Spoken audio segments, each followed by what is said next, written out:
భారత communist party Marxist రాష్ట్ర మహాసభలు నెల్లూరులో ఫిబ్రవరి 1, 2, 3వ తేదీల్లో జరుగుతున్నాయి. దాన్ని జయప్రదం చేయాలని కోరుతూ తిరుపతి రూరల్ శాఖ పరిధిలో రాష్ట్ర మహాసభల పోస్టర్లను ఆవిష్కరించడం జరిగింది. ఈ మహాసభల్లో ముఖ్య అతిథిగా సిపిఎం పొలిట్ బ్యూరో సభ్యురాలు బృందా కారత్, విజయరాఘవన్, బివి రాఘవులు, రాష్ట్ర కార్యదర్శి శ్రీనివాసరావు, కేంద్ర కమిటీ సభ్యులు ఎంఏ గఫూర్, రాష్ట్ర కార్యదర్శి వర్గ సభ్యులు, రాష్ట్ర కమిటీ సభ్యులు అందరూ హాజరవుతారని అన్నారు. ఈ సందర్భంగా 3వ తేదీన పెద్ద ఎత్తున బహిరంగ సభ నిర్వహించడం జరుగుతుందని, ఈ సభలో ప్రజానికం పాల్గొని విజయవంతం చేయాలని విజ్ఞప్తి చేస్తున్నామన్నారు. దేశంలో ఆకలి, దారిద్ర్యం, నిరుద్యోగం విపరీతంగా పెరిగిపోయాయని, తినడానికి తిండి లేక అనేక మంది చనిపోతున్నారని అన్నారు. భారతదేశ ఆహార సూచికల ప్రకారం ప్రపంచంలో 104వ స్థానంలో ఉందని, ప్రతిరోజు అన్నం దొరకక లక్షల మంది చనిపోతున్నారని అన్నారు. ప్రభుత్వం ఏమాత్రం పట్టించుకోవటం లేదని, అదేవిధంగా కార్పొరేట్ కంపెనీలకు ప్రభుత్వ ఆస్తులను దారాదత్తం చేస్తోందని అన్నారు. పేదవాడు మరింత పేదవాడిగా, ధనికుడు మరింత ధనికుడిగా మారిపోతున్నారని, విద్యుత్ ఛార్జీలు తీవ్రమైనటువంటి భారాన్ని కేంద్ర ప్రభుత్వం, రాష్ట్ర ప్రభుత్వం ప్రజలపైన భారం వేస్తున్నారని అన్నారు. కార్మికుల వేతనాలు పెంపుదల లేదని, రైతాంగానికి గిట్టుబాటు ధర లేదని అన్నారు. కేంద్ర ప్రభుత్వం తీసుకొచ్చిన 3 నల్ల చట్టాలను, లేబర్ కోడ్లను రద్దు చేయాలని అనేక సంవత్సరాలుగా అన్ని సంఘాలు కలిపి ఆందోళన చేస్తున్నా ప్రభుత్వం ఏమాత్రం పట్టించుకోవటం లేదన్నారు. ఈ సమస్యలు పరిష్కార వేదిక 3 రోజుల పాటు 3 సంవత్సరాల నివేదికను పరిశీలించి భవిష్యత్తు పోరాటాన్ని నిర్ణయించుకోవటం జరుగుతుందన్నారు.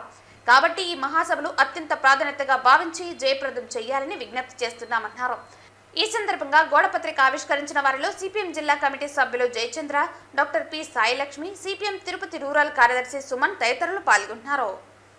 ఈరోజు ప్రజానికం అనుభవిస్తున్నటువంటి అనేక సమస్యలపైన ఒక పెద్ద ఎత్తున చర్చలు జరిగి ఆ చర్చల పరిష్కారం దిశగా ప్రభుత్వానికి ఒక నివేదిక ఇవ్వడానికి కూడా ఈరోజు సిపిఎం పార్టీ మహాసభలు 1 నుంచి 3వ తేదీ జరుగుతున్నటువంటి మహాసభల్లో పెద్ద ఎత్తున చర్చించి ఆ రకంగా ప్రభుత్వానికి నివేదిక ఇవ్వడం అనేది కూడా జరుగుతుంది. ఈరోజు అధిక ధరలు విపరీతంగా పెరిగిపోయినాయి. తినడానికి తిండి లేక, కట్టుకోవడానికి బట్ట లేక, ఉండడానికి ఇల్లు లేక పేదరికంతో అనుభవిస్తున్నటువంటి ప్రజలపైన చాలా తీవ్రమైనటువంటి భారం పడబోతా ఉంది.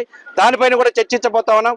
అదేవిధంగా కార్పొరేట్ కంపెనీలకు, ఆదాని, అంబానీ ఆస్తులకు సంబంధించినటువంటి విషయాల పట్ల కూడా ఈ మహాసభలో చర్చించబోతా ఉన్నాం. అదేవిధంగా సఖీ పేరుతో ఈరోజు విద్యుత్తు ఒప్పందం చేసుకొని కొనుగోలు చేసుకున్నటువంటి దానిపైన ఈరోజు చేసినటువంటి అవినీతి పైన కూడా చర్చించబోతా ఉన్నాం. అదేవిధంగా కాంట్రాక్ట్ కార్మికులు వాళ్ళ వేతనాలు సక్రమంగా ఇవ్వట్లేదు, పెరిగిన ధరలకు అనుగుణంగా పెరగట్లేదు, దానిపైన చర్చించబోదు. ఇట్లా రాష్ట్రంలో దాదాపు 250 అంశాలపైన చర్చించి ఆ రకంగా తీర్మానం చేసి రాష్ట్ర ప్రభుత్వానికి నివేదిక చేయబోతా ఉన్నాం. కాబట్టి ఈ రాష్ట్ర మహాసభలో 3వ తారీఖున జరుగుతున్న బహిరంగ సభలో సిపిఎం పార్టీ ఆల్ ఇండియా నాయకురాలు, పోలిట్ బ్యూరో సభ్యురాలు బృందా కారత్ గారు పాల్గొంటున్నారు. ఇందులో ప్రజానికం పాల్గొని విజయవంతం చేయాలని చెప్పి విజ్ఞప్తి చేస్తా ఉన్నాం. సిపిఎం పార్టీ రాష్ట్ర మహాసభలు నెల్లూరు పట్టణంలో 1వ తేదీ నుంచి 3వ తేదీ వరకు జరుగుతాయి.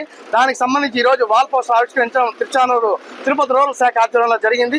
దీనికి ప్రజానికం అందరూ కూడా కలిసి రావాలని చెప్పి విజ్ఞప్తి చేస్తున్నాం. ఈ రాష్ట్ర కేంద్ర ప్రభుత్వాలు ప్రజల్ని ఎంతంత అధిక ధరలు పెంచేసి, అట్లాగే విద్యుత్ ఛార్జీలు పెంచి, గత ప్రభుత్వం పెంచింది, ఈ ప్రభుత్వం వస్తాను తగ్గిస్తామని చెప్పి చెప్పినటువంటి చంద్రబాబు నాయుడు కానీ, ఈ రోజుకి ఈ కూటమి ప్రభుత్వం కానీ ఏది తగ్గించేటువంటి పరిస్థితిలో లేదు. వాటినన్ని ప్రణాళిక ఈ రాష్ట్ర మహాసభల ద్వారా ప్రణాళిక చేసి ప్రభుత్వానికి నివేదిక ఇస్తాం. దీని వెంటనే తగ్గించి ప్రజలకి అనుకూలంగా ఉండాల్సిన ఈ ఎన్డీఏ కూటమి చేయాలి. లేని పక్షంలో పెద్ద ఎత్తున ఆందోళన పూనుకుంటామని చెప్పి ఈ మహాసభ ద్వారా తెలియజేస్తున్నాం.